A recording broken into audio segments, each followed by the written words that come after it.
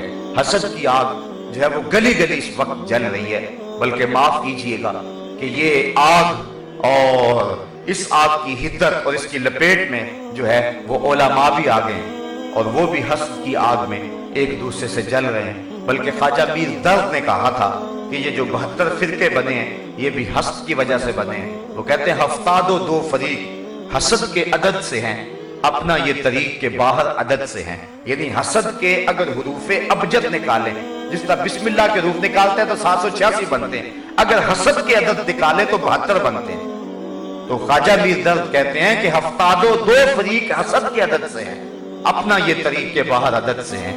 اپنے آپ کو اس عدد سے باہر رکھنا، کہیں حسد کی آگ میں نہ جلنا، تمہاری نیکیاں بھی جلیں گی، من بھی پاک نہیں رہے گا، اور محسود کا بگاڑ بھی کچھ نہیں سکو گے۔ حسد کرنے کے باوجود اس کا کچھ نقصان نہیں کر سکو گے۔ اگر اس کو اللہ نے شہرت دی ہے تم چھین نہیں سکتے، عزت دی ہے تم چھین نہیں سکتے، کیونکہ وَتُعِزُّ مَن تَشَاءُ وَتُذِلُّ مَن تَشَاءُ، عزت بھی اللہ دیتا ہے، ذلت بھی اللہ دیتا ہے۔ جس کو اللہ عزت دے اسے کوئی ذلیل نہیں کر سکتا، اور جس کو اللہ ذلیل کرے اس کو کوئی عزت نہیں دے سکتا ہے۔ اسی طرح جس کو جو دیا ہے اللہ نے دیا ہوا ہے، اس لیے حسد کر کے اپنے آپ کو پریشانی میں ڈالنا ہے، اور یہ ایسی آگ ہے جو ہمیشہ اندر سلگتی رہتی ہے اور کسی صورت میں بجھتی نہیں، ہر آن بڑھتی چلی جاتی ہے۔ تو اسی طرح طمع کا ایک مرض ہے، اور وہ حضور نے فرمایا اگر انسان کو ایک وادی سونے کی دے دی جائے جس میں سونا ہی سونا ہو تو وہ ہرس کرے گا کہ کاش میرے لیے ایک اور ہوتی۔ یعنی انسان کا ہرس ایسا ہے کہ کبھی بھی جو ہے یہ پورا ہی نہیں ہوتا۔ جو کروڑ پتی ہیں وہ کہتے ہیں ہم ارب پتی کیوں نہیں، اور جو ارب پتی ہیں وہ کہتے ہیں ہم کھرب پتی کیوں نہیں۔ میں کہتا ہوں میاں ان کو بھی تو دیکھو جو نان شبینہ کو بھی ترستے ہیں، ان ضرور حضور فرمایا کہ اپنے نیچے دیکھو، اوپر نہ دیکھو، اپنی مٹی پہ ہی چلنے کا سلیقہ سیکھو، سنگ مرمر پہ چلو گے تو پھسل جاؤ۔ دنیا کے معاملے میں نیچے دیکھو اور دین کے معاملے میں اوپر دیکھو۔ ہم نے الٹ کام بنایا ہوا، دنیا کے معاملے ہم دیکھ رہے فلاں ارب پتی ہے، میں تو ابھی بہت پیچھے ہوں، اور جب دین کا معاملہ آتا ہے تو ہم کہیں یار آپ نماز نہیں پڑھتے، وہ کہتے ہیں جی فلاں آدمی جو ہے وہ نماز پڑھ کے یہ برے کام کرتا ہے، ہم اس سے تو چنگے ہیں، اس سے تو اچھے ہیں۔ میاں جب دین کا معاملہ ہو تو اس وقت دیکھیں ہم 5 پڑھتے ہیں، فلاں تہجد بھی پڑھتا ہے، تو وہ ہم سے آگے، ہم اس سے آگے جانے کی کوشش کریں، اس میں فاستبقوا الخیرات، ایک دوسرے سے آگے بڑھنے کی کوشش کریں۔